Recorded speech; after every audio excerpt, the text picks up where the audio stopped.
혹시 맞춰 보셔야 될 부분들 세션 한번 맞춰 주시고요. 이렇게 준비하겠습니다.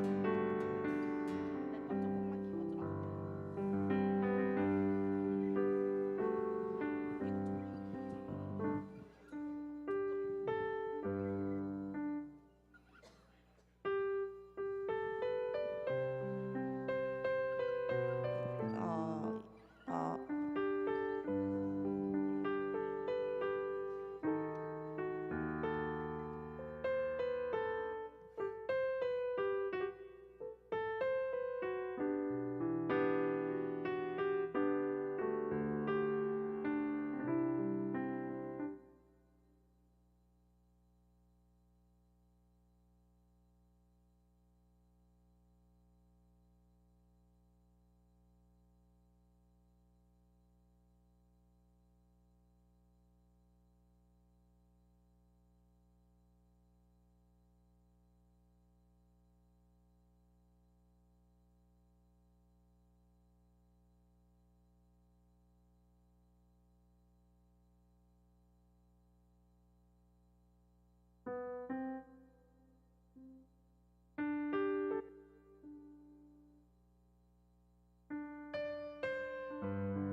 아,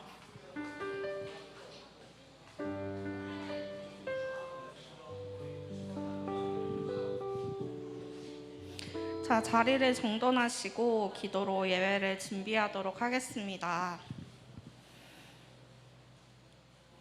네, 5월 마지막 주 거룩한 주일 주 앞에 나온 모든 분들 환영하고 축복합니다. 한 주도 잘 보내셨나요? 지난 한 주를 돌아보며 기도하길 원합니다. 매일의 삶 속에서 동행하시며 역사하시는 하나님의 은혜를 기억하며 감사의 기도를 합시다. 하나님의 뜻을 구하기보다 세상을 따르고 나의 뜻을 따랐던 것 있다면 회개하는 기도를 합시다. 두 번째로 섬기는 손길들을 위해 기도합시다. 말씀을 전하시는 정한별 목사님과 부장단 집사님들, 임원과 팀장, 팀원들을 위해서 기도해 주시고, 특별히 오늘은 2023년 상반기 셀이 끝나는 날입니다. 한 텀 동안 수고한 셀장들을 기억하며 축복과 격려의 기도를 해주시기 바랍니다. 세 번째로 수련회를 위해 기도합시다. 한 달 앞으로 다가온 수련회를 기대하고 기도하며 계신가요? 우리의 마음과 일정, 준비하는 이들과 무엇보다도 주실 은혜를 사모하며 기도합시다.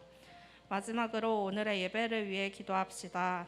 하나님께만 영광 올려드리는 귀한 예배 되게 해달라고, 말씀을 듣고 새길 수 있는 귀와 마음을 달라고, 하나님의 뜻을 깨달아 알 수 있는 지혜 달라고 예배를 위해 기도하도록 하겠습니다. 같이 기도하겠습니다. 하나님 아버지 감사합니다. 오늘 하루도 허락하여 주시고 함께하여 주사 굳은 날씨 가운데에서도 거룩한 주일 주의 전으로 인도하여 주심에 감사를 드립니다. 한 주를 돌아봅니다.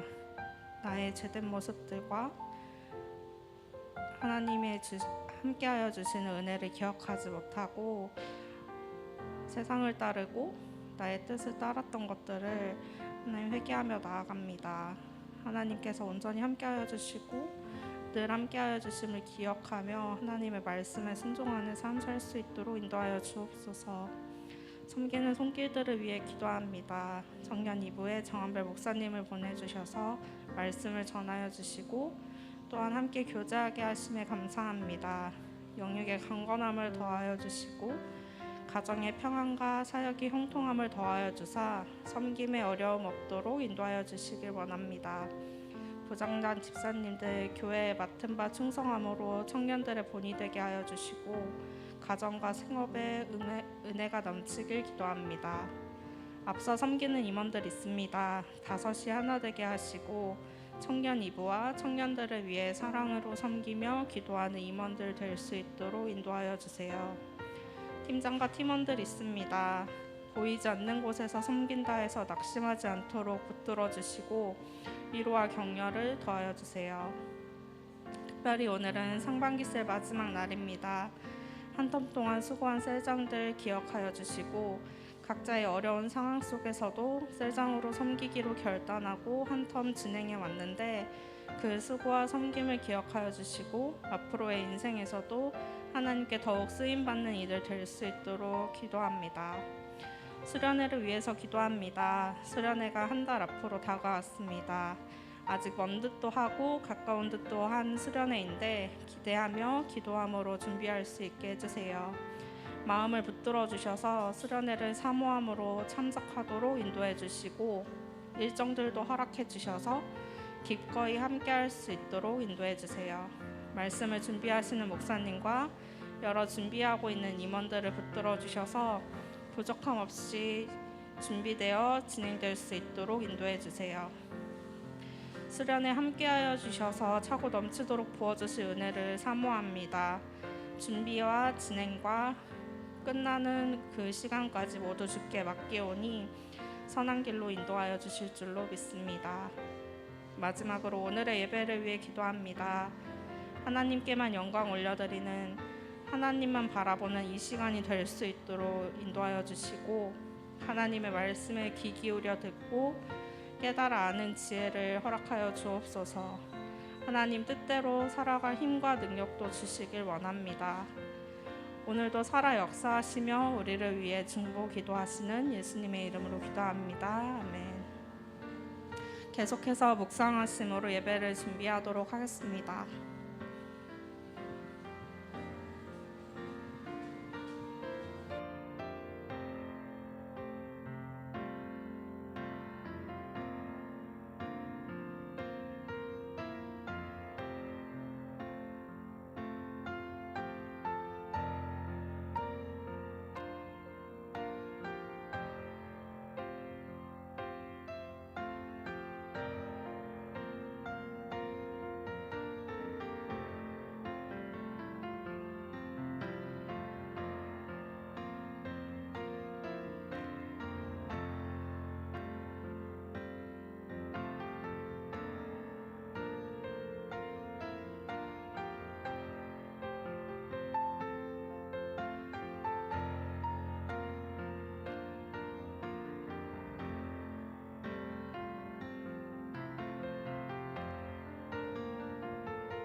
할렐루야.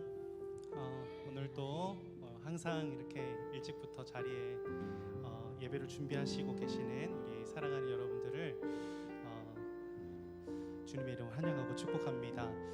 오늘 또 함께 모인 이 자리에서 또 한 주간 동안 우리의 인생을 이끌어 주신 그 하나님의 은혜, 우리를 늘 항상 은혜의 자리로 인도하신 그 하나님의 은혜를 기억하면서 감사의 예배를 하나님께 올려드릴 수 있기를 소망합니다. 이 시간 다 같이 우리의 사도신경으로 신앙을 고백하면서 우리 살아계신 하나님께 우리의 전심을 다한 예배 올려드리기를 원합니다. 함께 고백하겠습니다.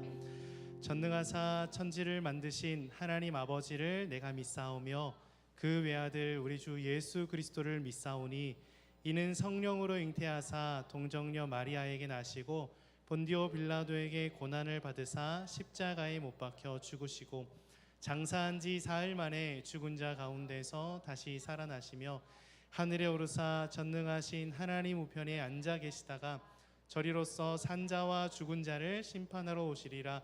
성령을 믿사오며 거룩한 공회와 성도가 서로 교통하는 것과 죄를 사하여 주시는 것과 몸이 다시 사는 것과 영원히 사는 것을 믿사옵나이다. 아멘. 할렐루야. 우리 인생을 돌아볼 때에 우리가 우리의 인생을 열심히 땀 흘려 살아가는 것 같지만 우리의 왕이 되신 그 주님께서 우리의 인생을 한 걸음 한 걸음 붙들어 주시고 인도해 주셨던 것을 우리가 믿고 이 사실을 기억하며 예배하기를 원합니다. 오늘 또 그 은혜에 감사하면서 왕 되신 주께 감사하세 그 찬양 영원히 하나님께 올려드리길 소망합니다. 귀한 고백으로 힘차게 나아가겠습니다. 주시면서 힘차게 왕 되신 주께 감사하세. 왕 되신 주께 감사하세. 그 사랑 영원하리라. 모든 것 위에 뛰어나신 주 그 사랑 영원하리라. 찬양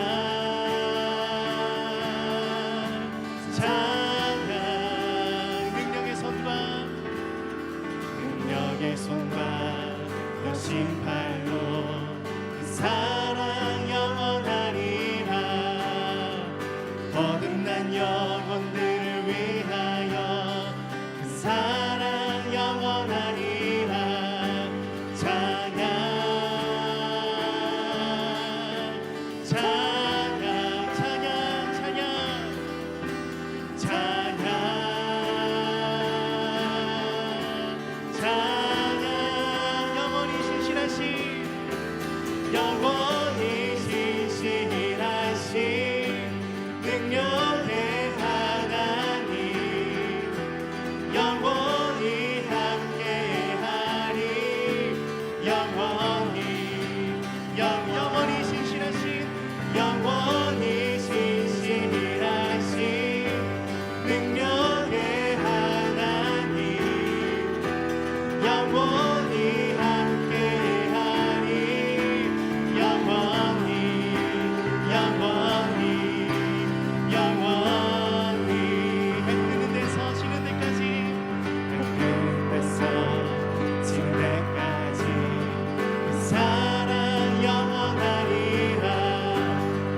할렐루야.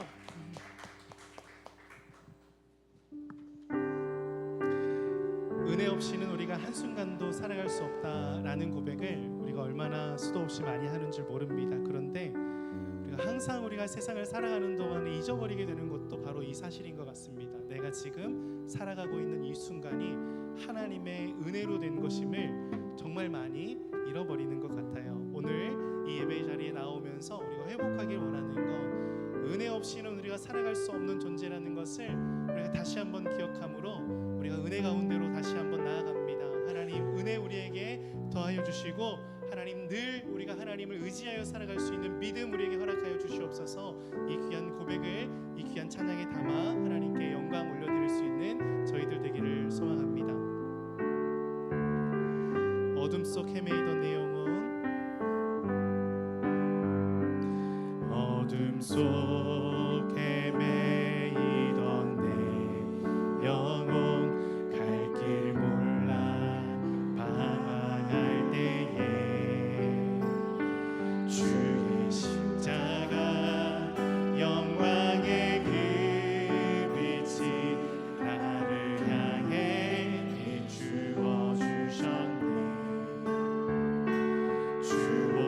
주홍빛보다 더 붉은 내 죄 그리스도의 피로 씻기어 완전한 사랑 주님의 은혜로 새 생명 주께 얻었네. 은혜 아니면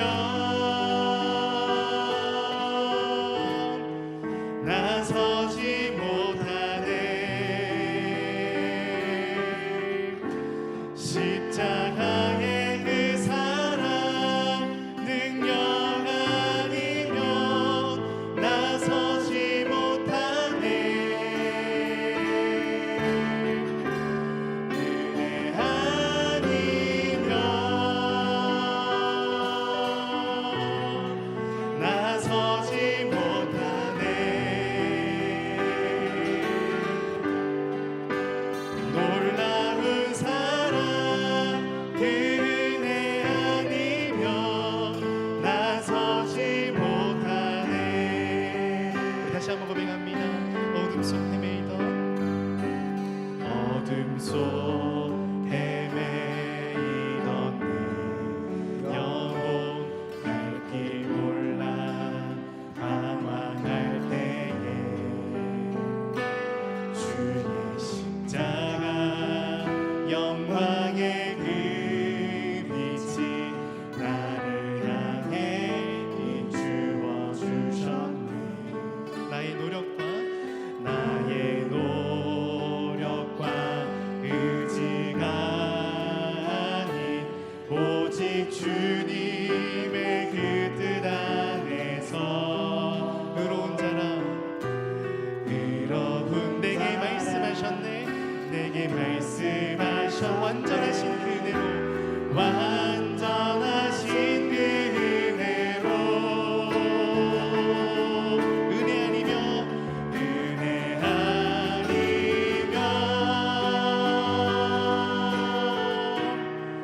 나서지 못하네. 십자가의 그 사랑 능력 아니면 나서지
자리에 나올 수도 없었고 은혜 없이면 이 자리에서 십자가의 그 사랑을 바라볼 수도 없는 그런 존재였습니다. 그러나 하나님께서 우리에게 은혜를 베풀어 주셔서 우리가 하나님의 자녀의 이름으로 지금까지 살아왔고 또 연약한 저희들이지만 다시 한번 은혜의 십자가 복음 앞에 다시 설 수 있게 되었음을 믿습니다. 하나님 오늘 또 그 은혜에 의지하여 하나님 앞에 나아가오니 하나님 우리에게 은혜 내려주시고 우리가 하나님 아버지와 그리고 예수 그리스도의 복음을 우리의 두 눈으로 바라보며 우리의 믿음의 눈으로 바라보며 우리의 영혼이 새롭게 되어지는 은혜를 하나님 경험할 수 있도록 하나님 성령의 충만한 은혜를 내려주시옵소서. 은혜를 내려주시옵소서. 주님의 이름 한번 간절히 부르시고 예배를 준비하며 나가기를 소망합니다.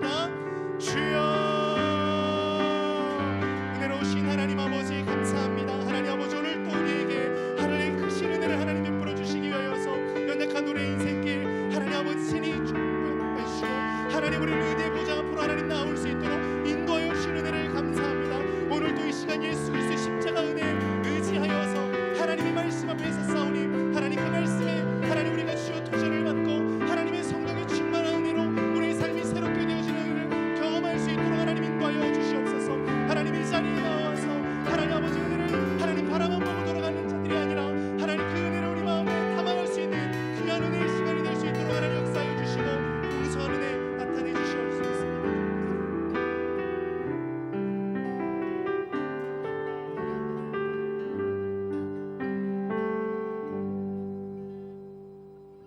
지금도 살아계시고 우리의 구원의 반석이신 하나님을 높여 찬양합니다.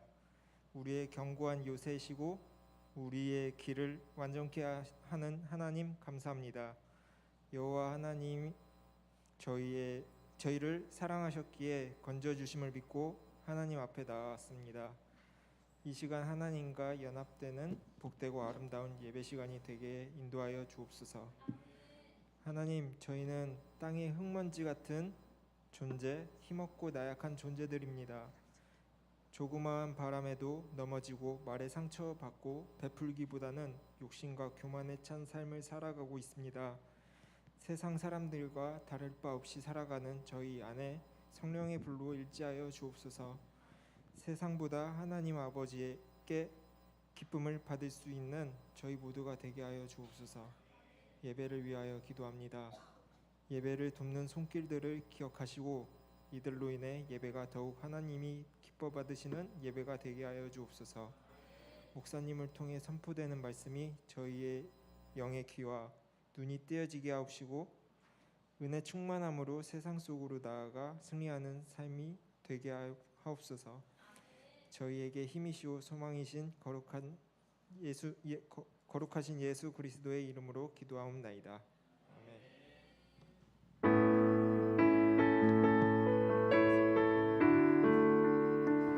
다 같이 함께 부활하신 주님의 영광을 함께 선포하며 나가기를 소망합니다. 선포하라 부활하신 영광의 주.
영광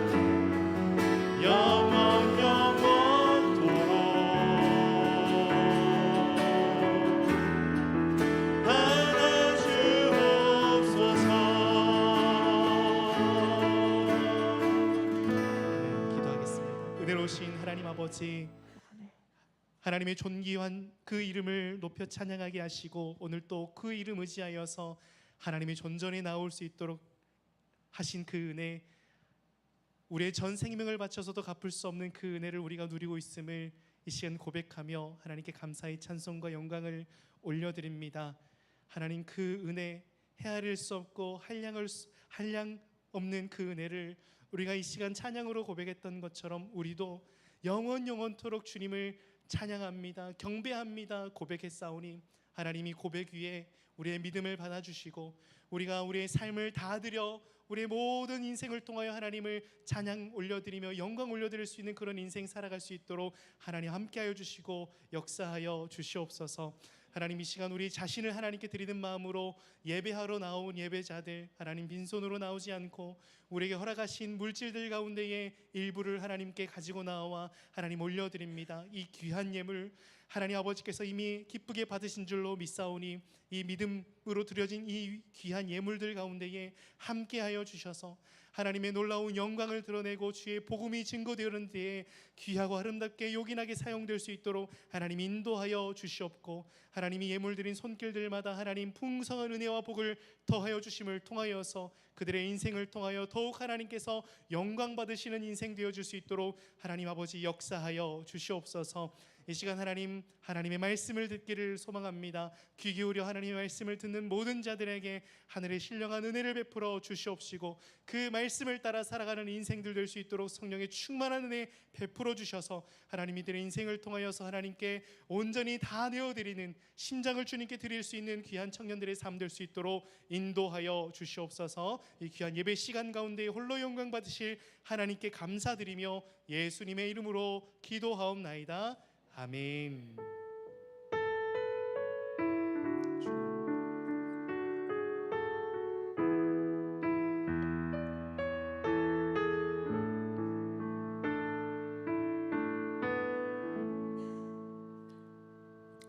네, 오늘 함께 나누실 하나님의 말씀은 사도행전 16장입니다. 사도행전 16장 19절부터 28절까지 말씀인 16절부터 16장 16절부터 34절까지 말씀인데 저희 16절부터 25절까지만 함께 봉독하도록 하겠습니다. 교독하도록 하겠습니다. 네. 제가 먼저 16절 말씀 읽겠습니다. 우리가 기도하는 곳에 가다가 점치는 귀신 들린 여종 하나를 만나니 점으로 그 주인들에게 큰 이익을 주는 자라.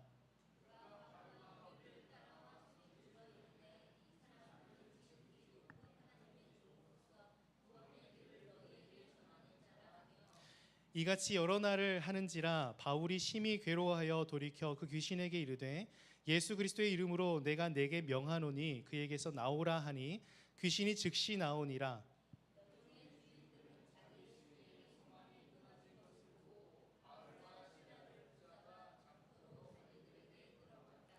상관들 앞에 데리고 가서 말하되 이 사람들이 유대인인데 우리 성을 심히 요란하게 하여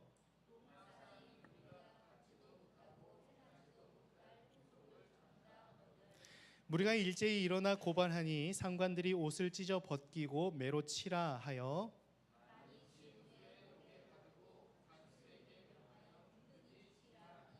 그가 이러한 명령을 받아 그들을 깊은 옥에 가두고 그 발을 착고에 든든히 채웠더니 한밤중에 바울과 실라가 기도하고 하나님을 찬송하며 죄수들이 듣더라. 아멘. 할렐루야.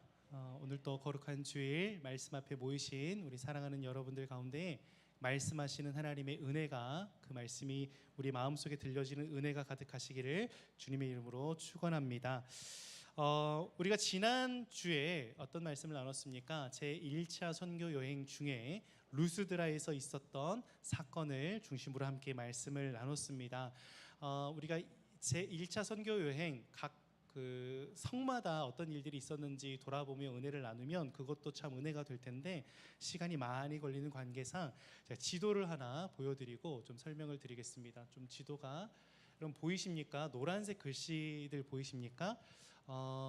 저의 이쪽이 이제 이쪽 지역이 지금 이스라엘입니다. 그리고 이스라엘이고 유대 땅, 유대 광야, 예루살렘, 가이사랴, 우리가 이 가이사랴로 올라가서 안디옥으로 흩어졌던 예루살렘 이후에 복음이 이렇게 복음을 가지고 성령을 가지고 흩어졌던 사람들이 저게 흩어졌던 지역으로 올라가서 저기 위에 안디옥이 이제 보이기 시작했습니다. 그래서 제1차 선교 여행이 안디옥에서 바울과 바나바를 파송해서 그 밑에 실루기아로 이동했고, 그리고 이제 키프로스, 사이프로스 섬이라고 하죠. 그 섬에 성경에는 구브로라고 되어 있는데 이 살람이 바보라는 지역을 거쳐서 밤빌리아 버가, 이 북쪽 남부 갈라디아 지역에 올라가서 밤빌리아 버가, 그리고 비시디아 안디옥, 이고니온, 루스드라, 그래서 루스드라에서 돌에 맞아서 이제 쫓겨나서 다시 루스드로 돌아갔다가 더베로 갔다가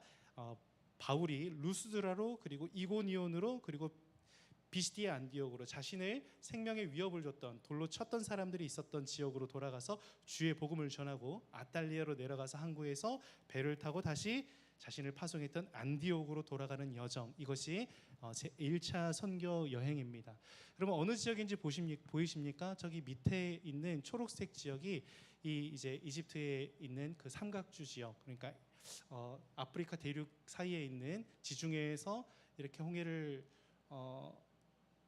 따라 이제 밑에 대서양으로 넘어가는, 인도양으로 넘어가는 그 지역에 있는 그 지중해 연안에 있는 모습입니다.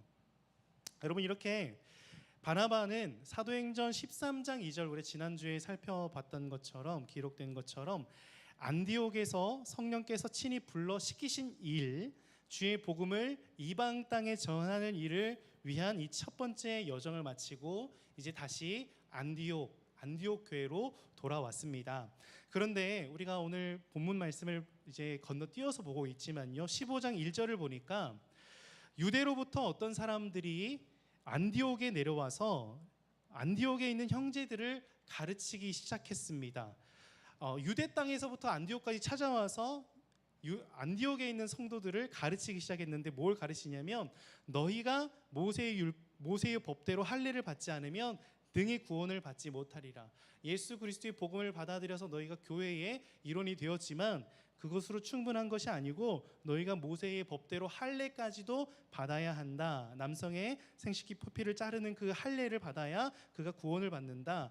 이 구원받은 공동체에 들어올 수 있다라고 구약적 율법까지도 강요하는 사람이 찾아와서 가르쳤다라는 것입니다. 그래서 여러분, 이 일이 어떻게 확장이 됩니까? 15장 2절을 보니까 다시 이 예루살렘 유대 지역의 그리스도인들과 이 바울과 바나바 사이에서 큰 다툼과 변론이 일어났어요.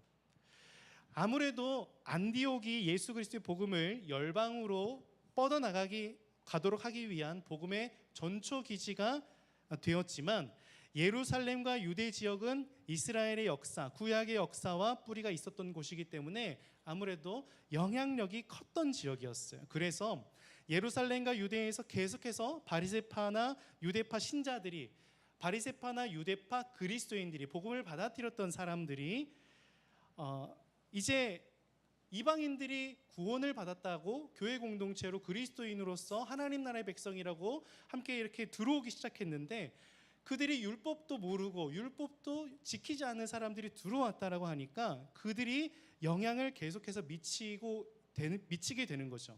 그리고 이런 일들을 바울이 보기에 그냥 내버려두면 어떤 일이 불보듯 뻔합니까? 이렇게 유대파 그리스도인들과 또 헬라파 그리스도인들이 끊임없이 다투다가 이 갈등이 해소되지 않으면 둘이 되거나 교회가 깨어질 위기에 처했다라는 것을 이제 느끼게 된 것입니다. 그래서 15장 2절 중반을 보면은요, 안디옥 교회는 다시 다음 한번 넘겨주시겠습니까? 네, 바울과 바나바를, 안디옥 교회가 바울과 바나바를, 그리고 그들 중에 몇 사람을 예루살렘의 사도들과 장로들에게 파송을 합니다. 그리고 3절을 보면 그들이 예루살렘으로 가는 길목, 이제 가기 시작하는데요, 길목에 베니게와 사마리아를 거쳐가는 동안 이방인들이 주께로 돌아온 일들을 그곳에 있는 사람들에게 소개했더니 그 형제들이 다 크게 기뻐했대요. 그러니까 여러분, 지금 이 유대 땅 그리고 예루살렘에 있는 그리스도인들은, 그들도 복음을 받아들였지만 아직 그 안에 있는 그리스도인들은 아직 유대교의 영향이 강한 곳이었어요. 예루살렘, 유대 땅 그리고 예루살렘에서 십자가의 복음의 사건이 나타났습니다. 그리고 그 마가의 다락방에서 성령이 임하심으로써 그 성령이 충만했던 오순절 역사가 이 유대 땅에서 벌어졌어요. 그렇기 때문에 이 예루살렘 그리고 유대 땅은 이 복음의 어머니 교회, 첫 교회가 예루살렘 교회가 되었기 때문에 그 교회가 가진 영향력들은 지대했어요. 그러나 그들은 보수적일 수밖에 없었다라는 거예요. 아직 그 밖에서 어떤 일들이 벌어지는지를 알지 못했다라고 하는 거예요. 그러나 조금만 벗어났다 보면은 사마리아 그리고 여러 이방의 지역에서 하나님의 성령이 이방인들에게 임하는 것들을 이 바울과 바나바가 목도하였고 보았고 그 사역을 지금 하다가 왔다라는 거죠. 그래서 바울과 바나바는 유대 땅 예루살렘에 있는 이 사도들과 많은 사람들에게, 신자들에게, 이방인들에게도 성령이 임했다라는 사실, 그들이 그리스도의 복음을 영접하여서 하나님의 자녀가 되었고 놀라운 복음의 역사들, 확장되어지는 역사들이 있다라는 것을 주장했습니다. 하지만 그럼에도 불구하고 바리새파, 유대파 사람들은 이것들을 지켜내기가, 받아들일 수가 없었어요.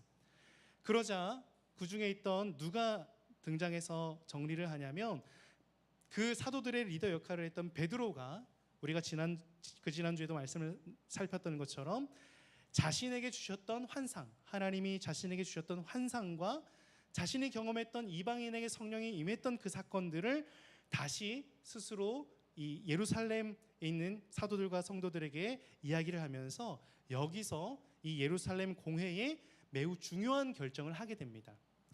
조금 긴 것 같지만 15장을 정리를 해드린 것입니다. 이 정리한 게 뭐냐면요, 15장 28절과 29절 말씀이에요.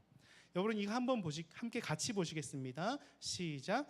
성령과 우리는 이 요긴한 것들 외에는 아무 짐도 너희에게 지우지 아니하는 것이 옳은 줄 알았노니 우상의 제물과 피와 목매어 죽인 것과 음행을 멀리할지니라. 이에 스스로 삼가면 잘 되리라. 평안함을 원하노라 하였더라. 여러분 이것이요, 이 지금 바울과 바나바가 예루살렘에 있는 사도들과 장로들과 이렇게 회의를 통해서 아니면 논쟁을 통해서 서로 약속한 것입니다. 베드로가 중재를 서서 서로 네 가지를 지킨 것 외에는 다른 것들은 우리가 이방인들에게 요구하지 않겠다라고 이렇게 정리한 거예요. 어떤 것이냐면 첫 번째, 우상의 제물을 먹는 문제였고요. 두 번째, 핏째 먹는 것, 날 것을 먹는 것, 그리고 목매어 죽인 것을 먹는 것, 세 가지가 이제 먹는 것에 관한 문제였습니다. 그리고 네 번째가 음행을 행하는 것이었어요. 여러분 사실 이러한 것들을 보면은요, 이러한 것들이 율법에 있어서 절대 놓치면 안 되는 것이기 때문에 우상에게 드려졌던 제물을 먹는 것이 오늘날까지도 신약에 있는 신자들이 그건 절대 손을 대면 안 되는 정도의 율법적인 것이기 때문에 이 네 가지의 것을 남겨놓고 나머지 것들은 그냥 좀 이제 좀 포괄적으로 내버려 둔 것인가 이렇게 생각할 수도 있겠지만요, 전혀 그런 게 아니에요. 사실 여러분 바울이요, 이방인들에게 복음을 전함에 있어서는 굉장히 더 열린 마음으로 복음을 전했던 것을 볼 수가 있어요. 예컨대 우상에게 드려진 제물을 그럼 바울은 먹을 수 있다, 먹을 수 없다 이야기를 했을까요? 우상에게 드려진 제물에 대해서 바울은 자신이 먹을 수 있다, 먹을 수 없다, 혹시 아시는 분 계십니까? 바울은 스스로가 이것도 하나님께서 창조하신 것인데 거리낌이 없다면 먹을 수 있다 말했습니다. 조상 제사에 드려졌던 것, 아니면 우상 신에게 바쳐졌던 음식들, 이러한 것들이 바울은 스스로가 판단하기에 이것도 원래는 하나님의 것이기 때문에 마음의 거리낌, 신앙의 거리낌이 없다면 충분히 먹을 수 있다라고 이야기를 했어요. 그런데 그럼에도 불구하고 바울이 어떻게 이야기를 했냐면, 그럼에도 불구하고 나에게 먹을 수 있는 믿음이 있고 나에게 이것을 먹을 수 있는 자유가 있지만 나는 먹지 않겠다라고 했습니다. 왜 그러냐면 내가 먹음을 통해서 믿음이 연약한 자들의 시험받을 만한 자들이 있다라고 한다면 나는 이 우상제물에 드려진 음식을 먹지 않겠다라는 것을 이야기를 했어요. 그러니까 지금 바울과 바나바가 가서 여러 가지로 지금 이야기를 하면서 놓칠 수 없는 것들을, 이방인에게도 성령이 임했고 그들이 그리스도인들이 되었는데 그들에게 율법을 부과하려고 하는 그것들을 막으면서 이런 것들을 합의점으로 가지고 왔던 이유 중에 하나가 무엇이냐면, 유대인들의 입장에서는 결코 본인들이 시험받을 만한 문제들이 바로 이런 것들이었던 거죠. 이방인에게, 태생적으로 이방인들에게 이스라엘 백성들이 가지고 있었던 문화의 할례라는 것들을 기준을 집어넣어서 율법이 없었던 그들에게 다시 율법을 제시하여서 할례를 받게 하는 것과 또 그에 준하는 모든 율법들을 지키게 하는 것들은 옳지 않은 것들을 인정하지만, 이 유대인들이 우상에게 드려졌던 제물을 이방인들이 먹는다라고 하는 것은 그것만큼은 용납이 되지 않고 시험거리가 됐던 거예요. 그러니까 어떤 일들이 벌어지는 것입니까? 초신자는 초신자대로 높은 기준의 율법을 제시하면 시험에 드는 거고요. 그리고 오래된 신자, 기신자들도 어떤 문제에 있어서는 너무나 복음이, 그리고 하나님의 말씀이 가볍게 치부되는 것에 대해서, 이런 중요한 내용들에 대해서 아무렇지 않게 그냥 오픈되는 것에 대해서 시험이 드는 일들이 있다라고 하는 거죠. 그래서 이 바울과 바나바 그리고 베드로 사도들이 이 네 가지의 것, 중재안으로서 우상의 제물을 먹지 않을 것과, 그리고 핏째 먹는 것이 무엇을 의미합니까? 핏째 먹는 것은 이 모든 생명이 피에 담겨져 있다라는 그 당시에 사고였는데, 그 핏째 날 것 그대로 먹는 것은 하나님의 생명을 범하는 것과 마찬가지다라는 인식을 가지고 있었다는 것. 그리고 목매어 죽였다라는 것도 우상에게 드릴 때에 목매어 죽인 것들을 바치고 하곤 했는데, 이러한 것들을 먹는 것, 이런 것들이 유대인에게는 결코 허용될 수 없었던 것이었다라는 거죠. 그리고 음행하는 것은 당연히 이 세상에 그때 당시에 음란한 아세라 신을 섬기는 그 우상 신을 섬기는 자들은 이 여사제들과 음란한 행위를 통해서 그 자신의 종교 행위를 하곤 했는데, 이러한 음행에 빠지는 것, 여러 가지 음란한 문화들에 빠지는 것을 허용하지 않고 그것들에 대해서는 칼같이 지키면서 우리가 할례는 받지 않더라도 그리스도인으로서, 믿음으로서 그리스도인이 되는 것을 인정한다라고 하는 것이었습니다. 여러분, 우리가 이것을 보면서 우리가 두 가지를 우리가 생각해 볼 수 있다고 생각합니다. 우리도 사실 우리의 인생을 살아가면서 이 세상 속에 살아가는 우리들의 삶의 모습 속에서 믿음의 전선에서 수많은 일들이 벌어집니다. 우상에게 드려지는 음식들은 우리가 제사상에서도 우리가 시험에 둘 수도 있는 부분들이 있을 수 있고요.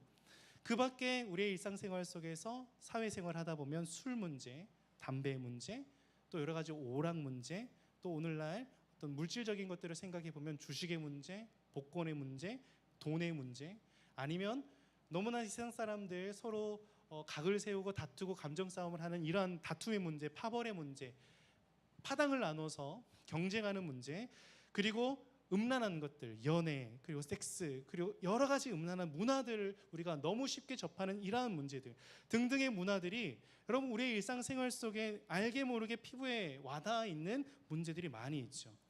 여러분, 저는 이런 문제들에 관해서도 교회 안에서 생활하고 있는 우리 지체들에게는 사실 이렇게 권면하고 싶습니다. 양보하지 말고 정확한 뜻을 세워서 이러한 악의 모습은, 이러한 모든 문제들을, 악의 모습은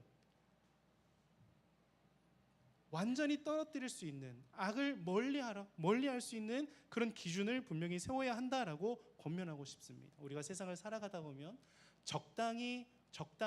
적당히라고 하는 이런 선 때문에, 이런 적당히 하지 않으면 내가 세상에서 살아갈 수 없다라는 이런 어떤 이 애매모호한 기준선 때문에 우리가 넘어지고 우리의 은혜의 자리를 잃어버리는 경우들이 너무나 많이 있습니다. 그렇기 때문에 우리의 은혜 공동체 안에 있는, 하나님의 복음의 공동체 안에 있는 우리 청년 여러분들에게는 결코 이러한 술 문제, 담배 문제, 오락의 문제, 여러 가지 음란의 문제, 물질적인 문제에 있어서 우리가 죄악 가운데에 그리고 우리의 욕망의 문제에 빠질 수 있는 여러 가지 문제들에 있어서는 우리가 우리의 삶 가운데에서 가이드라인을 분명히 세우고 이런 것들을 멀리할 수 있는 기준이 우리들에게 필요하다고 강력하게 권면하고 싶습니다. 그런데요, 이 또 한 가지는 무엇이냐면, 우리가 세상에 있는 많은 사람들을 바라볼 때에 어떻게 해야 될 것이냐라는 거예요. 세상에 살아가고 있는 그 사람들, 이 돈의 문제에, 또 술의 문제에, 담배의 문제에, 아니면 어떤 성적인 문제에 있어서 우리가 범죄적인 문제에 대해서 용납할 필요는 없겠죠. 범죄에 대해서는 아마 우리 모두가 더 범죄 상황에 대해서는 분노할 수 있을 것입니다. 그러나 그런 문화가 아니라 우리가 신앙 안에 있다라고 해서 그들과 관계 맺을 때에 우리의 기준을 가지고 그들에게 다가가서는 그들과의 관계가 맺어질 수 없다라고 하는 거예요. 믿음이 연약한 자들을 위해서 내가 주장할 수 있는 것이 있지만 내가 주장하지 않고 나 스스로를 지키되 남들에게도 그렇게 율법적인 잣대를 고지곳대로 들이밀지 않는 그런 우리의 태도가 필요하다라는 거예요. 우리가 함께 이 공동체 안에서 은혜를 나누기 시작할 때에 그들이 성령께서 우리가 하지 말아야 될 것들, 그리고 우리가 끊어내야 할 것들을 깨닫게 하시고 우리와 그리고 세상 사람들 모두 우리가 하나 되기 원하는 이 초신자들에게도, 믿음이 연약한 자들에게도 그것들을 알려주실 거예요. 그때까지, 그들이 그것들을 받아들일 때까지 우리는 관대함으로 그들이 그리스도의 복음 안에 들어올 수 있도록 사랑의 음성으로, 격려로 함께 해줄 수 있는 우리의 태도가 필요하다라는 것입니다. 나 자신에 대해서는 어쩌면 조금 다른 문제가 아니라 어떤 우리 자신의 자존감, 자존심 이런 문제가 아니라 하나님의 말씀의 정결함에 대해서는 타협함이 없이 우리가 하나님 앞에서 절연해내야 될 것들은 기준을 세워서 절연해내고, 그러나 우리가 타인들에 대해서는 하나님이 그들에게 은혜 주시기를 구하는 방법으로 우리가 사랑으로서, 관용으로서 다가가고, 필요할 때에 하나님께서 기회를 주셨을 때에 진리에 대해서, 소망에 대해서 우리가 분명하게 가르쳐 줘야 할 것에 대해서 준비할 수 있는 저와 여러분이 된다면 하나님께서 저와 여러분을 그 복음의 도구로서, 생명을 전달하는 생명의 전달자의 도구로서 능히 사용하여 주실 줄 믿습니다. 저와 여러분이 이러한 두 가지를 겸비하실 수 있기를 소망합니다. 모쪼록 이러한 이 결정, 이 네 가지를 제외하고서는 이방인들에게도 율법적인 의무를 부과하지 않고도 하나님의 백성으로 인정하겠다라고 하는 이런 결정은 이제 더욱 본격적으로 이방을 향해 복음을 전하는 데 힘을 모으는 계기가 되었습니다. 그리고 이제 바울과 바나바는 제2차 선교 여행의 여정을 오르게 됩니다. 우리가 2주 전에도 말씀을 먼저 짚었지만 이 2차 선교 여행을 떠날 때에 안타깝게도 바나바의 조카였던 마가 요한, 마가복음의 저자였던 마가 요한의 일로 바울과 바나바가 크게 다투게 됩니다. 제1차 선교 여행 당시 함께 떠났던 마가 요한이 일신상의 문제로 이제 북부 갈라디아에 도착하자마자 밤빌리의 버가 그쯤에서 이렇게 중도 하차하게 돼요. 그러자 바울은 이 중요한 선교 사역에 있어서 사사로이 함께 갈 수 하차를 한 그 마가 요한과 이 중요한 여행에 또 가다가 또 넘어지면 어떻게 하냐, 다시 이 선교 여행에 브레이크가 걸리면 어떻게 하냐, 나는 마가 요한과 갈 수 없다. 바나바는 그래도 젊은 사역자이고 내 조카인데 품고 이 젊은 사역자를 품고 키워야 되지 않겠느냐 하면서 서로 다퉈서 서로 각기 다른 여정을 떠나게 되었습니다. 바나바는 제1차 여행 때 처음 떠났던 사이프러스 구브로로 떠나서 그곳에서 사역을 시작했고요. 바울은 제1차 선교여행 후반부 자신을 죽음의 위기로 몰아섰던 그 남부 갈라디 지역으로 북부를 통해서 육로를 통해서 이동을 했습니다. 지도를 한번 보시죠. 이 안디옥에서 육로를 따라서 거쳤던 게 다소에서 그리고 더베로 넘어가죠. 그리고 더베에서 그 지역 루스드라로 넘어갑니다. 그리고 루스드라와 이고디온에서 이 디모데를 수행원으로 세운 다음에 그곳에 있는 여러 성들을 다니게 되죠. 16장 4절 5절 말씀을 한번 보시겠습니까? 이렇게 기록되어 있습니다. 여러 성으로 다녀갈새 예루살렘에 있는 사도와 장로들이 작정한 규례를 그들에게 주어 지키게 하니 이에 여러 교회가 믿음이 더 굳건해지고 수가 날마다 늘어가니라. 그러니까 지금 예루살렘 공회에서 결의했던 이 네 가지 조항들을 이제 제1차 선교 여행 때 세웠던 그 교회들을 다니면서 가르쳐주고 그들을 돈독히 한 다음에 이제 자신이 향해 나아갔던, 자신이 마음속에 2차 여행 때 어디로 가야 되겠다 품었던 그 지역으로 떠나게 됩니다. 그렇게 그 지역을 다스렸더니 그곳에 여러 교회가 믿음이 더 굳건해지고 수가 날마다 늘었더라, 이렇게 말하고 있습니다. 그래서 이 바울이 이 남부 갈라디아 지역을 거쳐서 원래 목표했던 곳은 바로 아시아라고 부르는 북부 갈라디아 그 위쪽 북방부 지역을 이제 복음을 전하려고 했습니다. 그런데 성령께서 바울이 계획한 곳으로 나아가지 못하게 만드셨습니다. 16장 6절 7절 말씀을 보니까요, 성령이 아시아에서 말씀을 전하지 못하게 하시거늘 그들이 부르기아와 갈라디아 땅으로 다녀가 무시아 앞에 이르러 비두니아로 가고자 했으되 예수의 영이 허락하지 아니하시는지라, 이렇게 말씀하고 있습니다. 혹시 죄송한데 뒤에 그 아까 제2차 선교여행 페이지 다시 한번 띄워주시겠습니까? 네, 지금 이쪽 지역이 이쪽 밑지방이 남부 갈라디아 지역, 여기가 소아시아고요. 그리고 그 위쪽이 지금 아시아입니다. 아시아이고 우리가 생각하는, 우리가 지금 아시아이기 때문에 아시아하면 뭐 여기 대한민국 있는 이쪽도 생각할 수 있겠지만 바울이 말하고 있는 아시아는 저 북쪽입니다. 지금 이제 표시로는 아시아로 올라가는 것처럼 되어 있지만 정확한 루트는 우리가 알지는 못합니다. 그러나 지금 이동을 드로아 쪽으로 해변을 따라서 갈 수도 있었고 아니면 돌아서 갈 수도 있었는데 모쪼록 아시아로 가려고 했던 그 길을 누가 막으셨다고 이야기를 했다고요? 성령이 아시아에서 말씀을 전하지 못하게 하시거늘 7절에는 예수의 영이 허락하지 아니하시는지라, 이렇게 말씀하고 있습니다. 성령이 전하지 못하게 하셨고 예수의 영이 아시아로 가지 못하게 하셨어요. 여러분, 바울도 자신이 아시아의 복음을 전하고 싶다라는 마음을 가졌을 때에 이 마음을 누가 주셨을까 생각을 하자면 하나님이 주신 마음이라 생각하지 않았겠습니까? 그런데 이제 하나님 나에게 아시아로 가라고 마음을 주시는군요, 이렇게 생각하고 떠났을 터인데 아시아로 가려고 했더니 아시아의 문이 열리지 않는 것입니다. 그런데 그가 다시 아시아로 들어가는 길이 막혀서 드로아로 돌아왔는데 9절 말씀을 보니까 그 밤에 하나님께서 바울에게 환상을 보여주십니다. 마게도냐에서 한 사람이 서서 마게도냐로 건너와서 우리를 도우라라고 하는 그런 사인을 환상으로 보여주시는 거죠. 10절 말씀을 보니까 바울은 그것이 하나님이 저 사람들에게 복음을 전하라 하신 줄로 다시 깨닫고 알고 마게도냐로 나아갑니다. 그리고 그들은 12절 말씀을 보니까 금세 마게도냐의 첫 성인 빌립보에 이르게 됩니다.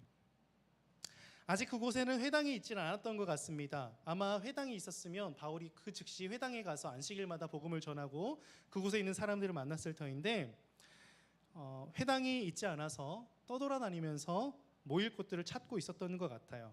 그도 그럴 것이 빌립보라고 하는 이 성은 로마의 식민지라고 표현되어 있는데 빌립보라는 지역은 퇴역한 로마의 군인들이 주로 정착했던 도시였어요. 그렇기 때문에 아마 로마의 영향력이 강해서 유대인들이 따로 회당을 지어놓고 회당에 모이지 못했던 것 같아요. 그래서 13절을 보니까 그들이 기도할 곳을 찾아다니며 강변으로 나아갔는데 거기 여인들이 모여 있었어요. 아마도 이 강변이라고 하는 곳은 강변 빨래터에 그들이 찾아간 것 같아요. 여인들이 모여서 빨래를 하는 빨래터에 찾아간 것 같습니다. 그런데 거기서 누굴 만나냐면 자색 옷감 장사를 하던 루디아라는 여인을 만나게 되었고 또 바울이 그와 더불어서 이야기를 나눌 때에 주님께서 마음을 열어주셨습니다. 그러자 15절 말씀 보니까 그의 집이 다 세례를 받고 그의 집을 모임 장소로 내어주게 됩니다. 그래서 그들은 빌립보에서 그녀의 집을 본부로 삼고 기도하고 모임을 갖는 장소로 사용하기 시작했어요. 여러분, 그러던 중에 빌립보에서 어떤 일들이 벌어집니까? 오늘 본문 드디어 들어왔는데요. 그러던 중에 그들은 점치는 귀신 들린 여종 하나를 만나게 됩니다. 그 점치는 것이 얼마나 유명했는지 16절 말씀을 보니까 그 점치는 곳으로 여종이 주인들에게 큰 이익을 주었대요. 그런데 참 재미있는 것이요, 이 17절을 보니까 그가 점치는 여종이 바울과 그 일행을 따라다녔대요. 이 바울과 일행이 먼저 다가가서 이 점치는 여인에게 예수 그리스도의 명하여서 쫓아낸 것이 아니고 그들에게 어떤 복음을 전한 것이 아니고 이 점치는 여인이 귀신 들린 여인이 바울과 그 일행을 따라다녔대요. 그리고 소리를 질러서 이 사람들은 지극히 높은 하나님의 종으로서 구원의 길을 너희에게 전하는 자라. 오히려 이 점치는 이 여인이 바울을 따라다니면서 사람들에게 이 사람이 어떠한 복음을 전하는지를 분명히 가르쳐주고 있는 거예요. 18절 말씀 보니까 이것이 하루 이틀이 아니었던 것 같아요. 여러 날 동안 그랬대요. 여러 날 동안.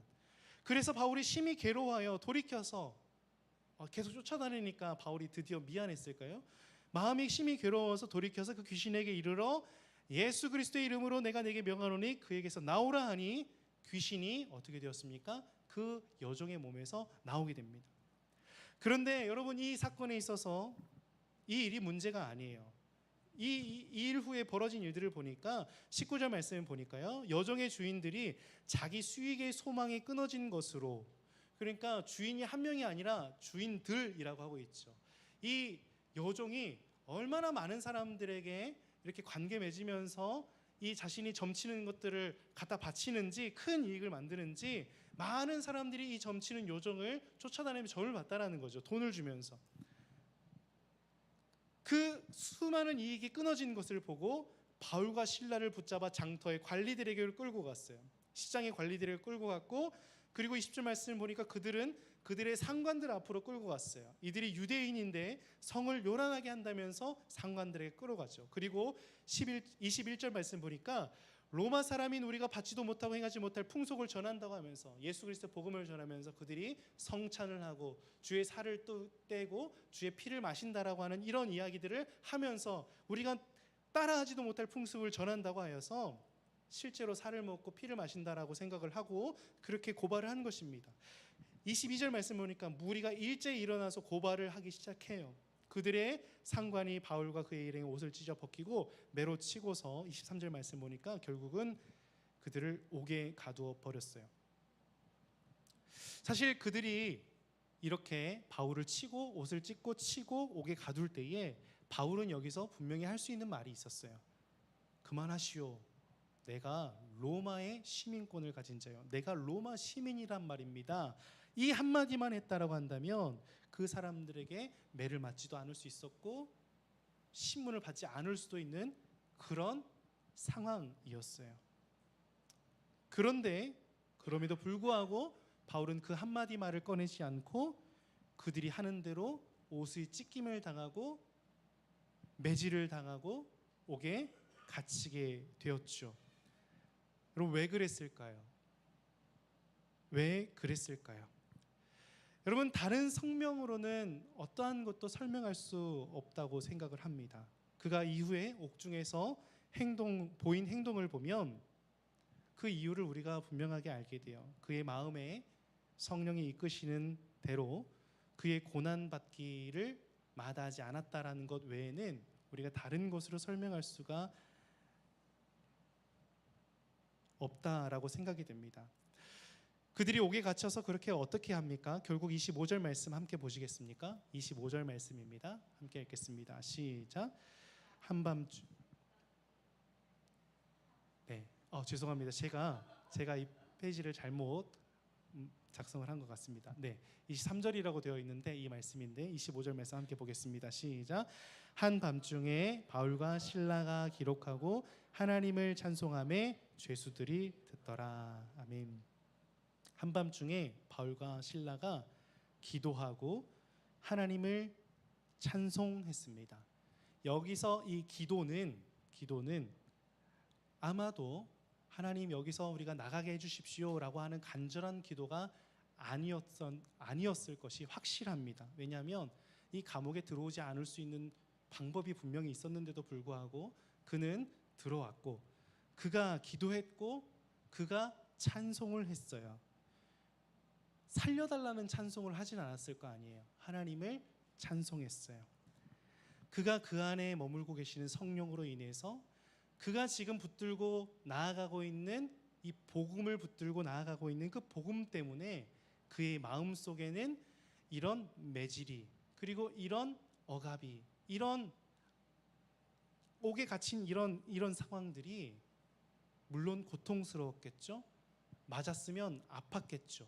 피가 나면 상처가 깊어졌겠죠. 그럼에도 불구하고 그들이 기도하고 찬송할 수 있었음은 그들이 받은 은혜가 무엇인지에 대해서 그들이 가지고 있는 이 복음의 가치에 대해서 깨달음이 있었던 것이고, 그것에 대한 감사와 확신과 그 안에서도 살아계신 하나님은 찬송받기 합당하신 하나님이시라는 사실을 그가 알았었던 거예요. 여러분, 우리가 이 사도행전의 목차가 무엇이라고 했죠? 사도행전의 목차가 사도행전 1장 8절, 우리 한번 암송해 보시겠습니까? 오직 성령이 너에게 임하시며 너희가 권능을 받고 예루살렘과 온 유대와 사마리아와 땅끝까지 이르러 내 증인이 되리라 하시니라. 여러분, 지금 여기까지 바울의 일행이 발걸음을 옮기고 복음을 전하고 주의 놀라운 능력과 권능을 행하면서 여러 가지 사건들을 거쳐서, 물론 우리가 짧은 시간이기 때문에 많이 건너뛰었지만요, 지금 이 발걸음 속에서 우리가 놓치면 안 되는 게 있어요. 이 발걸음, 이 전도 여행의 여정 가운데에 기록되지 않은 주인공 한 분이 계시다라고 하는 거죠. 누구예요? 성령이 이들을 이끌고 계신다라고 하는 사실이에요. 여러분, 지금 우리가 이 본문이 있기까지 성령이 행하시는 일들을 한번 살펴보면은요, 이런 일들을 성령께서 끊임없이 하고 계셨음을 우리가 볼 수가 있습니다. 성령께서 바울과 그 일행 부르신 자들에게 임하셨습니다. 그리고 그들에게 은혜 베푸사 감동하여 주셔서 그들을 복음의 증거의 자리로 인도하셨습니다. 그리고 사명을 주셨는데 이들이 그 사명을 따라 나아가기 시작했어요. 또 어쩌면 바울도 자신의 마음에 성령이 주시는 마음이다라고 확신을 하고 이 아시아를 향해서 이 여정을 출발했지만 성령이 그 길을 막으시고, 복음을 전파하려던 그 열정을 성령께서 막으시고, 예기치 못했던, 계획하지 못했던, 마음에 품지 않고 있었던 마게도냐 땅을 보여주셨어요. 그리고 그곳을 향해서 발걸음을 인도하시더니 빌립보에서는 루디아라는 귀한 여인을, 동역자를 만나게 하셨는데, 또 점치는 귀신 들린 사람을 만나서 귀신을 쫓아내어서 하나님의 살아계신 복음의 능력을 나타내게 하셨는데, 끝내는 성령께서 또 감옥에 갇히게 하셨어요. 성령께서 시작하시고, 성령께서 이끄시고, 성령께서 막으시고, 성령께서 우리를 고난의 자리 가운데로 몰아넣으시기도 하고, 성령께서 모든 것들을 다 하신다는 거예요. 그리고 오늘 말씀의 결론은 아니지만, 오늘 말씀이 결론은 아니지만 중간 결론쯤 되겠죠. 그 중간 결론인 이 빌립보 성 안의 감옥에서 그들이 행하고 있는 것이 무엇입니까? 그 감옥, 처참한 그 감옥, 착고에 발이 매여서 자유롭게 움직일 수도 없고 고통스럽고 이미 매를 많이 맞아서 정말 신음조차도 나오지 않을 법한 그런 상황 속에서도 성령께서는 무엇을 하게 하시느냐? 기도하게 하시고, 그곳에서도 감사의 찬송을, 살아계신 하나님을 인정하는 찬송을 올려드리게 하신다라고 하는 거예요. 성령께서는 우리 안에 그리스도가 보이게 하시는 분이십니다. 성령께서는 우리의 모든 발걸음을 인도하시는 분이시고, 우리 안에 주인이 누구신지를 깨닫게 하시는 분이세요. 그래서 바울과 바나바, 그리고 실라, 디모데가 여러 가지 선교 여행의 과정과 여정 속에서 핍박과 고난과 여러 가지 어려움들이 있음에도 불구하고 그들은 그 발걸음들을 멈추지 않고 오히려 더 어려운 환난이 있는 곳으로 뛰어 들어갈 수 있었던 거예요. 사랑하는 여러분, 제가 이 몇 주에 걸쳐서 계속해서 이 고난 가운데에 우리의 사명이 무엇인지를 계속해서 여러분들과 함께 나누고 있습니다.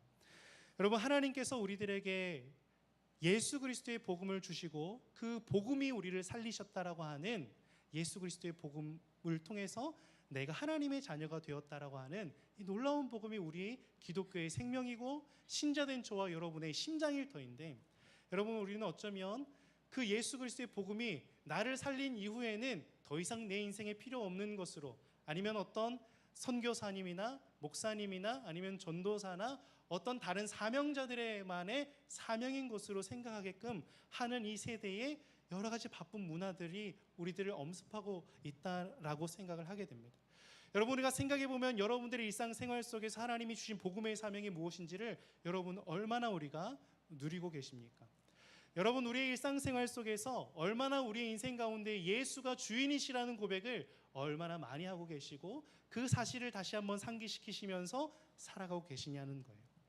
여러분, 예수 그리스도 그 주님이 우리를 구원하셨고 그 주님이 우리를 하나님 나라의 백성 삼아 주셨고 우리의 영원한 생명을 보장하신 생명의 주님이시라고 우리가 고백한다면, 오늘 우리가 함께 찬양했던 것처럼 왕 되신 주님, 그 주님께서 영원히 신실하신 분이시며 그분이 우리의 생명이요 소망이시라는 분이시라는 것을 고백한다면, 여러분, 우리의 삶의 자리에서 가장 중요한 그 주님을 우리는 얼마나 붙들고 살아가고 계시느냐, 그 주님을 내가 우리의 삶 가운데서 얼마나 영광스럽게 하는 것을 나의 삶의 목표로 삼고 있느냐라고 하는 것을 우리가 돌아볼 수 있을 것 같아요. 예수 그리스도의 복음을 받아들이고 그리고 성령의 임재를 경험했던 바울은 성령의 인도하심을 따라서, 그 사모함을 따라서 계속해서 이끄시는 대로 순종하여 나아갔습니다. 주의 복음이 바라보시는 그 곳으로, 고난의 길이라도 그 사랑을 전해야 될 곳, 예수 그리스도의 복음이 증거되어야 할 곳이라고 한다면 그 고난의 길을 걸어갔어요. 그가 걸어감을 통해서 그 생명의 주님을 만날 수 있었고 동행할 수 있었고 더 깊이 은혜를 깨달을 수 있었던 거죠. 그래서 점점 더 그의 인생 가운데에서 예수의 흔적밖에 남지 않았다라고 바울은 고백할 수 있었던 것이죠. 사랑하는 여러분, 성령이 여러분과 함께 하심을 저와 여러분 지난주 말씀을 나누면서도 다시 한번 고백했습니다. 여러분, 다시 한번 우리가 우리 마음속에 정말 뼈저리게 기억하고 잊지 말기 원하는 것은요, 성령이 우리와 모든 순간 함께 하시고 여러분들을 인도하고 계십니다. 그리고 이미 여러분들이 알아야 할 복음이 수많은 설교들을 통해서 그리고 지체들의 나눔을 통해서 주님의 복음이 무엇인지를 분명히 여러분들이 알고 계세요.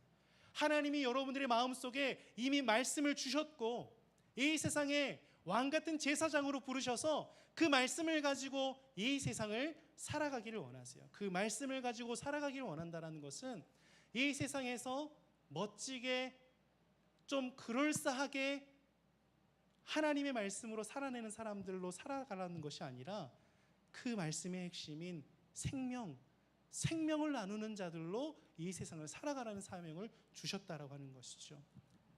그러므로 여러분, 복음을 받은 우리 모두가 서로 조금씩 삶의 자리가 다르겠지만 동일한 사명이 있습니다.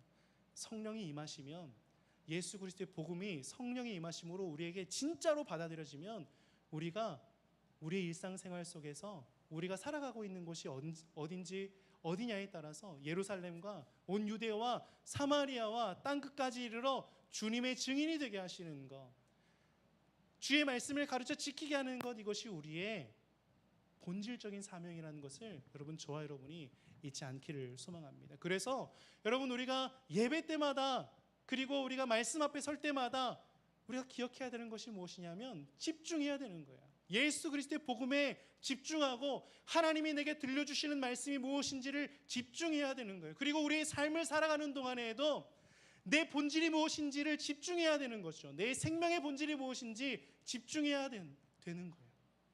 그 집중함을 통하여서 내가 예수 그리스도를 내 마음속에 채우고 예수 그리스도를 나의 삶의 목적으로 채우고 예수 그리스도를 내 삶의 이유로 살아낼 수 있게 될 줄로 믿습니다. 여러분, 바울도 바울이지만 우리나라에도 이러한 분이 계셨습니다. 우리 사랑의 원자탄이라고 하시는 손양원 목사님이 계셨어요. 우리 손양원 목사님이 남기신 글 중에서 예수 중독자라고 하는 이 글이 있습니다. 이렇게 기록하셨는데요. 나 예수 중독자 되어야 하겠다. 술 중독자는 술로만 살다가 술로 인해 죽게 되는 것이고, 아편 중독자는 아편으로 살다가 아편으로 인해 죽게 되나니 우리도 예수 중독자 되어 예수로 살다가 예수로 죽자.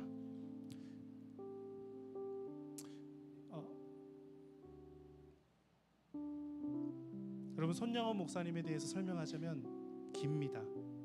여러분, 한번 손양원 목사님에 대해서 검색해 보시고 아시는 분들도 다시 한번 돌아보셨으면 좋겠습니다. 여러분은 무엇을 위해 살고 계십니까? 여러분들 일상생활 속에서 여러분들이 잘 아시죠? 저는 그렇게 잘 알지를 못합니다. 여러분들이 잘 아시죠? 각자가 알 것입니다. 나는 지금 무엇을 위해 살고 있는가? 하나님께서 나를 언제 부르실지 모르는데, 나에게 어떠한 일이 닥칠지 모르는데, 나는 지금 이 순간 무엇을 위해 살아가는가? 나는 과연 주님을 위해 살고 있는가? 나는 내 안에 예수님을 나의 구주로, 나의 왕으로 영접하고 있는가? 과연 나의 삶 가운데에는 예수가 드러나고 있는가? 예수를 증거하고 있는가? 과연 나는 하나님의 자녀가 맞는가? 여러분, 제가 이 말씀을 드리고 질문을 드리는 것은 우리가 여러분들에게 회의감을 드리게 하기 위함이 아니라 우리는 점검해야 합니다.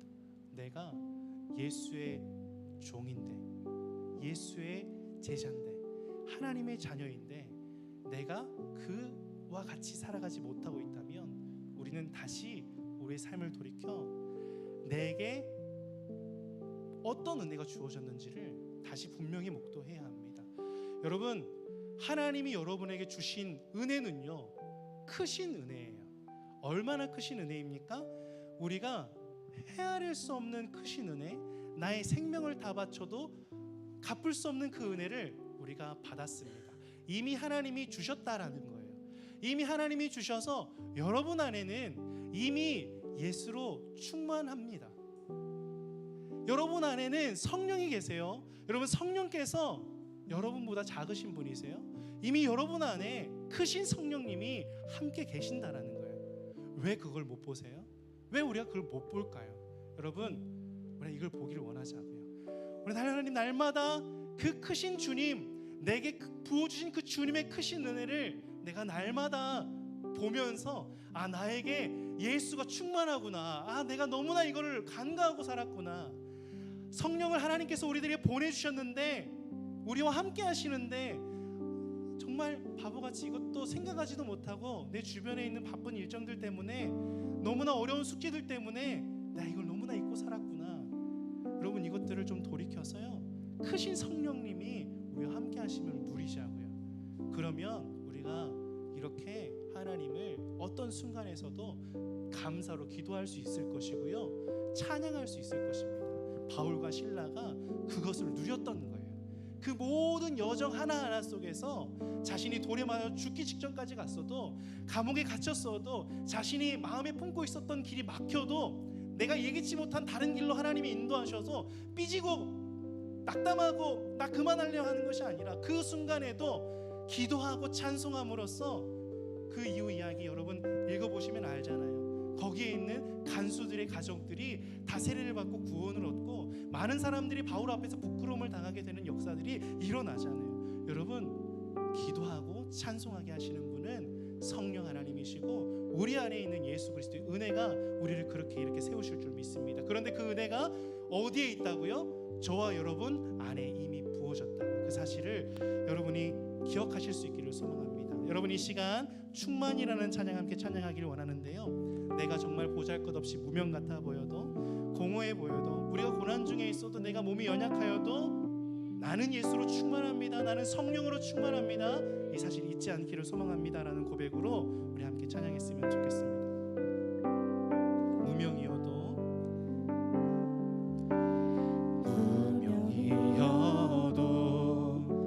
공허하지 않은 것은 예수 안에 난 만족함이라. 가난하여도 부족하지 않은 것은 예수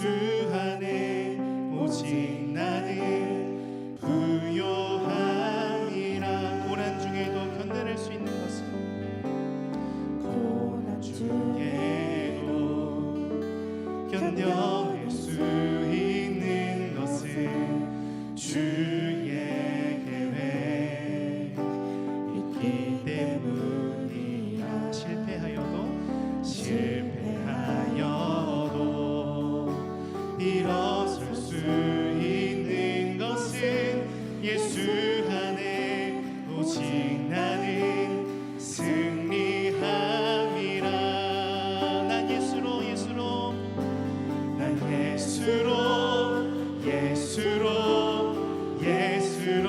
충만하네. 난 예수로 충만하네. 난 예수로 충만하네. 영원한 왕 내 안에 살아계시네. 내 몸이 약해도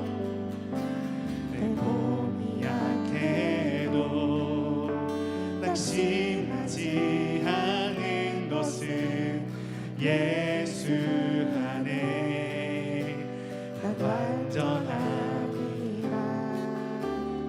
화려한 세상 부럽지 않은 것은 난 예수로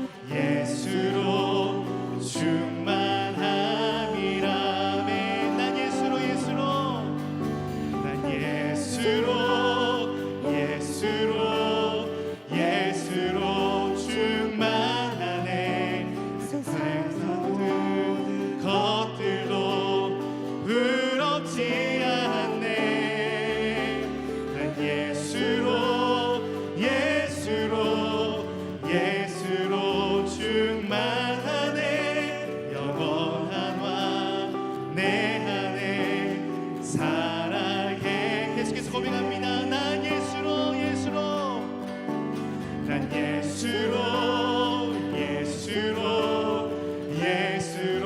충만하네. 세상 모든 분파도 두렵지 않네. 난 예수로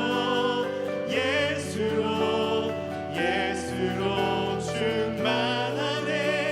영원한 왕 내 안에 살아. 우리 다시 한번 고백하시겠습니다. 난 예수로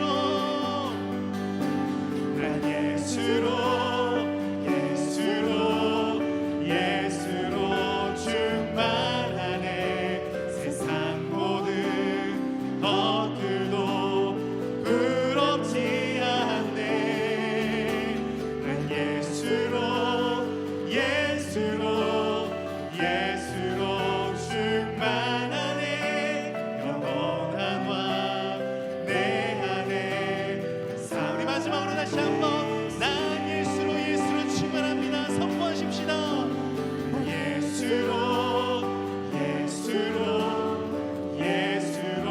충만하네. 세상 모든 분파도 두렵지 않네. 난 예수로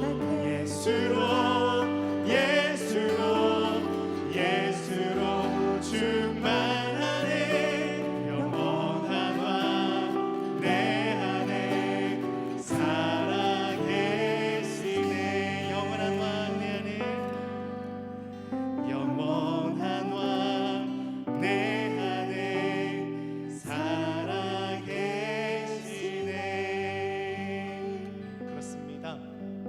우리 안에 성령이 함께 하십니다. 그 능력의 성령이 함께 하십니다. 그리고 우리를 구원하시고 우리의 영원한 주인이 되시는 예수님께서 우리 안에 충만히 거하신 줄로 믿습니다. 우리가 그 사실을 항상 기억하면서 우리가 이렇게 기도했으면 좋겠습니다. 기도 제목 띄워주시면, 여러분, 성령 충만, 예수 충만은 우리의 선택 사항이 아니라 우리에게 이미 부어진 은혜이며 그렇게 살아가는 것이 사명입니다. 이 사실을 우리가 기억하게 해달라고. 우리가 성령 충만한 것을 우리가 숙제로 막 삼는 것도 아니고요. 이미 우리에게 주신 그 은혜를 누리기 위해서 날마다 우리에게 부어진 은혜에 우리의 초점을 맞춰 살아가야 한다라는 거예요. 그래서 우리가 이 이것을 깨닫고 날마다 성령 의지하여서 예수로 충만한 생활을 할 수 있도록 하나님 인도하여 주시옵소서라고 이렇게 간절하게 기도했으면 좋겠습니다. 그리고 우리의 인생을 성령께서 이끄심을 믿는 믿음으로 복음이 이끄는 길로 우리가 나아갈 수 있게 해달라고, 우리의 인생 가운데에서 사명이 바로 주님의 증인이 되는 것, 이것인데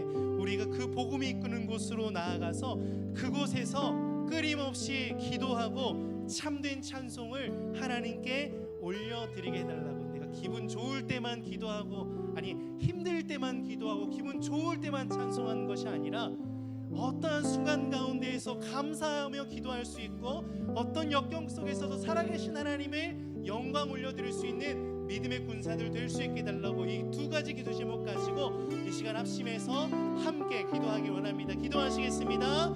주여, 은혜로우신 하나님 아버지 감사합니다. 하나님 아버지, 오늘도 우리에게 말씀을 통하여서 예수 그리스도께서 우리에게 허락하신 은혜를 하나님 우리가 주여 다시 한번 기억하게 할 주심을 감사합니다. 사도 바울이 성령의 이끄심을 따라 살아갈 때에 하나님 빌립보로, 하나님 아버지 그 빌립보 감옥으로 하나님 그 발걸음들이 옮겨졌지만 그곳에 착고가 메어서 그 자유를 다 상실했지만 그럼에도 불구하고 자신의 자유, 자신의 권리, 그 모든 것들을 내려놓으면서까지도 주의 복음을 증거하는 데 자신의 생명을 내어드리며 그 하나님 아버지 옥중에서도 기도와 찬송으로 하나님께 올려드렸던 것처럼 우리도 우리 안에 충만케 하시는 성령을 바라볼 수 있게 하여 주시옵소서.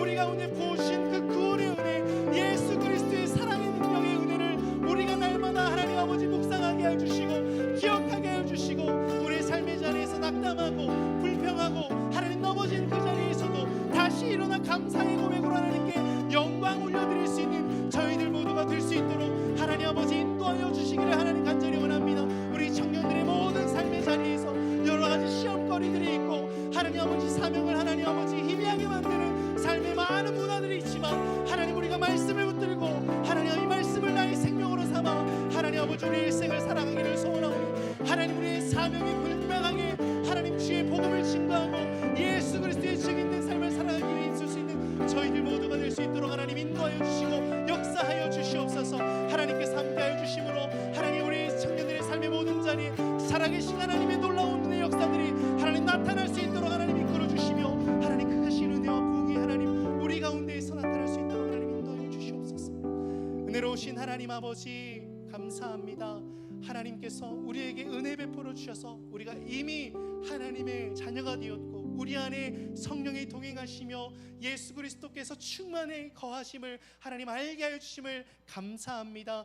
우리가 세상을 살아가는 동안에 세상의 여러 가지 일들이 그리고 세상의 여러 가지 풍파들이 하나님 우리 안에 거하시고 우리 안에 충만히 역사하시는 성령을 예수 그리스도를 바라보지 못하고 우리의 사명을 자꾸만 희미하게 만들어 버리지만 하나님 오늘 우리가 허락하신 말씀을 기억함으로 주 예수 그리스도를 늘 바라보기를 소망하는 자들마다 예수로 충만한 은혜를 누릴 수 있도록 하나님 은혜 베풀어 주시옵소서. 우리가 이 세상을 살아가는 데에 무명과 같아 보이고 떠나보자 하나님 여러 가지 환난 가운데 거하고 우리의 육체가 연약한 것 같아 보이지만 그럼에도 불구하고 하나님 우리의 인생이 예수로 충만한 것으로 감사할 수 있는 인생 되게 하여 주시고 끝내는 하나님께서 이루시는 일들을 통하여서 하나님 영광 나타내는 그런 복된 인생 살아낼 수 있는 우리 사랑하는 청년들 될 수 있도록 하나님 크신 은혜 베풀어 주시옵소서. 모든 인생들을 통하여서 하나님 영광 나타내실 줄 믿고 감사드리며 우리 주 예수님의 이름으로 기도하옵나이다.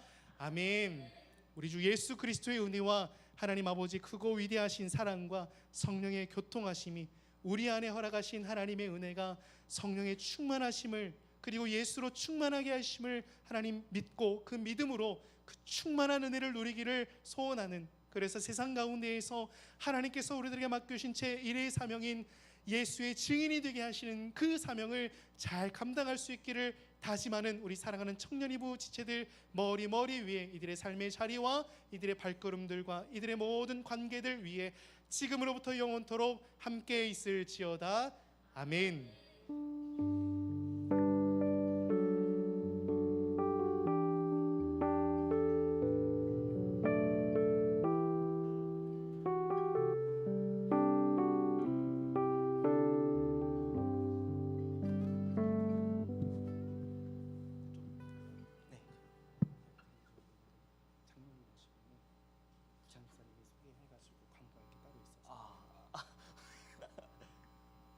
안녕하세요. 이 아저씨가 왜 서 있나 싶었는데 네, 회장님께서 성경 읽기 광고를 부탁하셔서 오게 됐습니다. 경건 팀장입니다. 안녕하세요. 회장님께서 지난주에 광고를 이미 해주셨지만 제가 굳이 한 번 더 하시기를 원하셔가지고 이 자리에 섰습니다. 먼저 성경 읽기에 대해서 다시 한번 광고하겠습니다. 먼저 정보 전달하겠습니다. 적혀 있는 대로 저희 시작을 6월 1일부터 9월 30일까지 3개월 동안 성경 묵상 읽기 나눔을 시작할 겁니다. 저희 방법은 저희가 아직 참여 안 한 분들이 있어서 혹시 몰라서 다시 한번 전달하겠는데 부활절날에 저희가 성경 필사 나눔을 했었어요. 어떻게 진행했냐면은 단톡방 만들어서 내가 성경 필사한 거를 공유를 했는데요. 똑같은 방법으로 단톡방을 따로 만들 거고요. 참여한 분들이 함께 나눠서 거기서 성경 묵상한 거를 공유할 수 있도록 진행을 할 겁니다. 많이 안 할 거예요. 일주일에 한 번이에요. 일주일에 난 열정이 넘쳐서 일주일에 7번 하고 싶다. 참으세요. 일주일에 한 번만 할 거예요. 그것도 양 많이 안 할 거예요. 난 열정이 넘쳐서 A4 용지 하루에 한 장씩 할 수 있다. 참으시고 한 번에 한 문단으로 요약해서 묵상한 거를 공유를 해주시면 됩니다. 다음 페이지로 넘겨주실 수 있을까요? 네, 모집 기간은 지난 주일이었죠. 5월 21일부터 5월 31일, 5월 말까지 모집을 할 건데 모집 방법은 이미 저희 단체 카톡방에 투표가 공지사항에 올라와 있습니다. 혹시 나는 카카오톡이 없다 하는 분은 없겠지만 카톡 투표하기 귀찮다 싶으면은 투표를 안 하더라도 임원분이나 저에게 말씀해 주시면은 따로 체크를 해서 단톡방 만들 때 참조하도록 하겠습니다. 그리고 나는 하기 싫어서 안 했는데 갑자기 그 이후에 참여를 하고 싶다 하시는 분이 있을 수 있잖아요. 중간 참여를 가능할 수 있습니다. 중간 참여할 수 있고요.